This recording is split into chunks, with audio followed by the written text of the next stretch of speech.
Hey guys, MetalJesus here. Now today I want to share with you some Nintendo Switch hidden gems that I found in the eShop. Now there are a ton of games being released in the eShop, and it's easy to miss them. So let's take a look.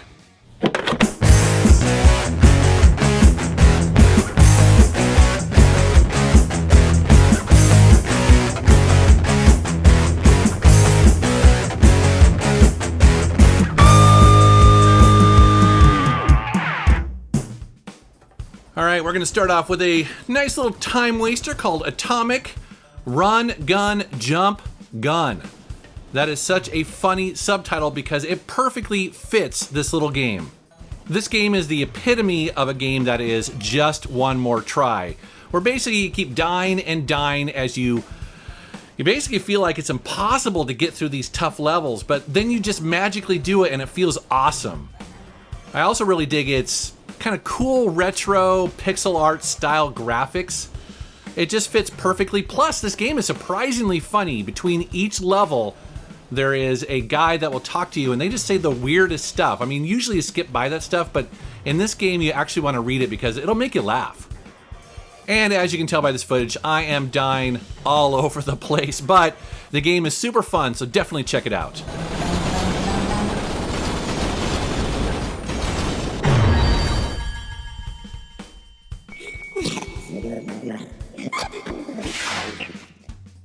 This next game is called Earthlock, and it might look kind of familiar to some of you who have played this on other systems. That's because this game originally came out as Earthlock Festival of Magic on PC and also consoles like the Xbox One and also the PlayStation 4. However, when the game originally came out, it got mediocre reviews, and the developer at the time was actually working on the sequel, but they stopped and took all that criticism to heart and put the sequel on hold.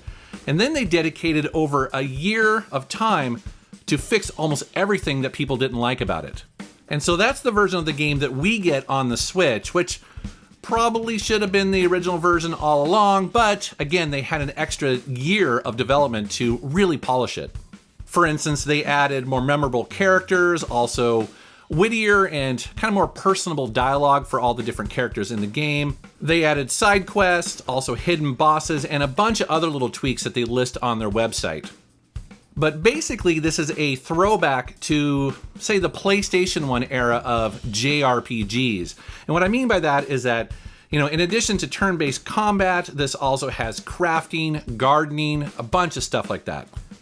Now, that said, I don't think this game is perfect or frankly that memorable, but it is a really solid and fun JRPG. So if you're missing those classic role-playing games from, like, say, the N64 era, well, then definitely check this out.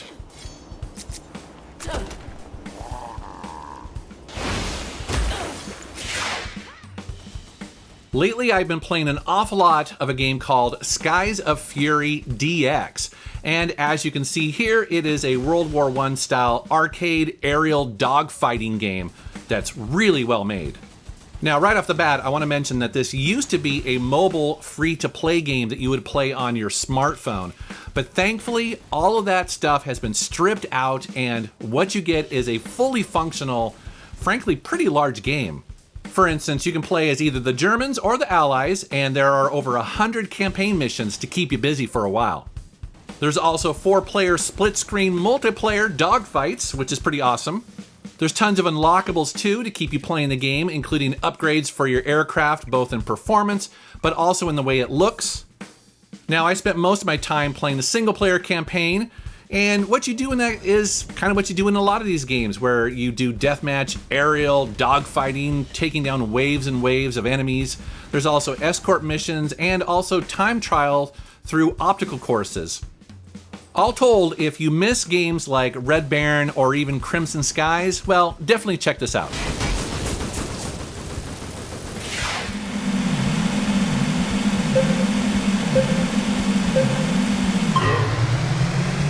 I do love my racing games, so I had to include Mantis Burn Racing on the Switch. Now, originally this was released on the Xbox One and the PlayStation 4, but the Switch version is the complete package with all of the DLC included.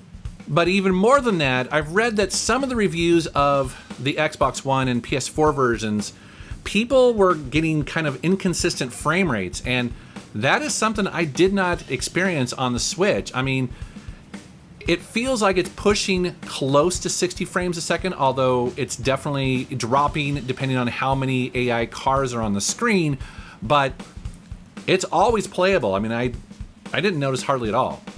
Now, as for the game itself, as you can see here, it is a top-down arcade racing game. Now, this is very simple to play, but pretty tough to master, as races get faster and faster as you progress and upgrade your car.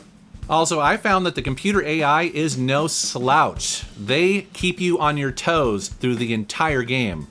Also, you'll notice that drifting is a big part of this game, so knowing when to drift and also when to boost is key to your success.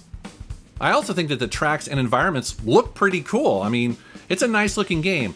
Although that said, it doesn't seem like there are a ton of tracks in the game and you end up going through them forward and reverse, which is a little bit disappointing.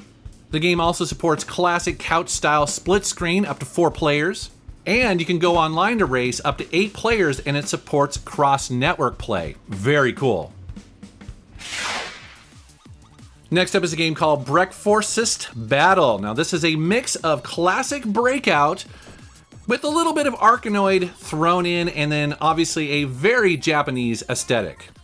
And just like those other games, you control the paddle at the bottom and try not to let the ball get past you. Although, as you can see, this one is based on food, or specifically breakfast, because why not? I think what kind of sets this game apart is that obviously you don't want the ball to get past you, but really it's focusing on combos and then keeping them going through the use of the power-ups. Now, I have to say, this game gets incredibly hectic as it moves along, because often I would lose track of that ball amidst all this flying debris. That said, this is a fun and enjoyable take on that classic Breakout style gameplay. It's not going to change your world or anything, but this is a fun little time waster when you're on the go. Next up is a game called Kona. Now, some people have called this a walking simulator, but I actually think it's a bit more than that. Unlike other walking simulator games that I've played, this one has a bit more adventure-style gameplay than most. Played entirely in the first person, you are up in the coldest parts of Canada trying to solve a murder mystery and how it relates to the strange people who live in the area. Now, I would describe this game as a mix of, say, film noir, mixed in with a little bit of local Canadian folklore, and then also a tad bit of survival horror as well. In this game, you do a lot of reading of notes and messages left behind, primarily in creepy, empty sheds and also abandoned homes and businesses. I like playing these games every once in a while because they're a nice break from the typical action-heavy games I normally play. So if you're looking for a game that has an intriguing story as well as a touch of detective work, well, definitely check it out. Oh man, I am so excited to be talking about Skyforce Reloaded on the Switch. Now, I want to say right off the bat that this is one of my favorite shmups of all time. It's so awesome. Basically, the way that I think of this game is a mix of a traditional top-down arcade shooter, but with really strong RPG elements included. Now, what I mean by that is that in the beginning of this game, you are incredibly weak and underpowered. This game is meant to be played through multiple times, so you're going to have to go through these levels several times to upgrade your weapons, to get enough stars, to basically get more powerful so that you can unlock some of the challenges and the goals that are within each level. So think of it this way. This is a shooter that you end up grinding a lot, almost like a traditional RPG. But I know what people are thinking, like, oh man, I hate grinding in RPGs, and I'm with you. However, in this game, because you feel like you're getting more powerful, you feel like you're progressing all the time. This game, you just want to try one more time. It's so much fun. So if you're a fan of shoot 'em ups like me, but you're looking for a game that has a little bit more depth than you normally see in the genre, oh man, definitely check this game out.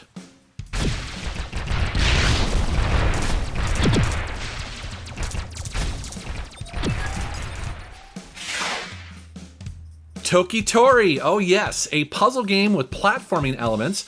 Now, this is going to be familiar to some of you because sequels have come out recently in the last couple of years. However, this is the original version. You can call this kind of like a remaster or a reboot.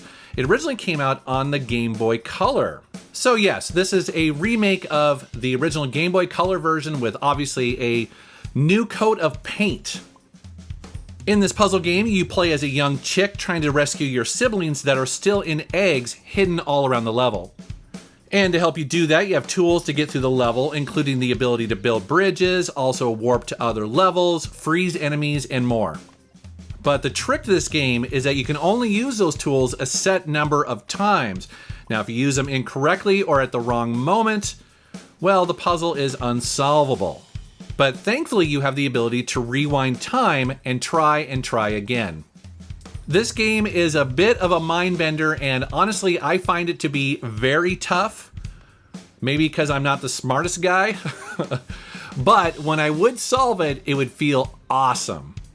So if you love puzzle games that are gonna work your brain, definitely check it out. Next up is Aqua Kitty UDX. This game is gonna feel very similar to fans of Defender. Do you remember playing Defender back in the 80s at the arcade? Oh man, I certainly do. And this is a really cool clone. And like Defender, this game is a shooter where you move your ship side to side, using the left and right bumpers to change the direction you're facing. In the midst of all the shooting, you have to keep an eye on that mini-map up at the top there because that is tracking where the enemies are, but more importantly, also where your cat friends are possibly being abducted. So just like in Defender, every once in a while, you'll hear a cat cry out, and that means they're being abducted and taken to the surface. That means you gotta rush over there and try to save them as quickly as possible. New to the Switch version is a brand new Dreadnought boss mode as well.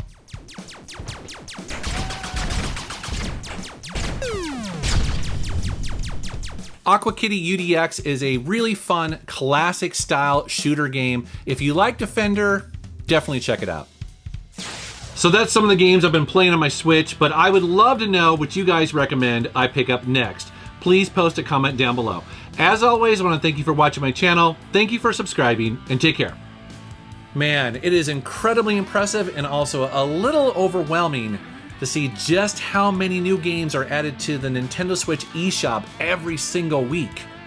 It seems like there's 10 new games at least added every week. It's crazy. So for fans like us, we love our Switch. It's cool to have games on it, but it's a little overwhelming because you just don't know what you should spend your money on. So I hope you guys found this video useful. All right, thanks for watching.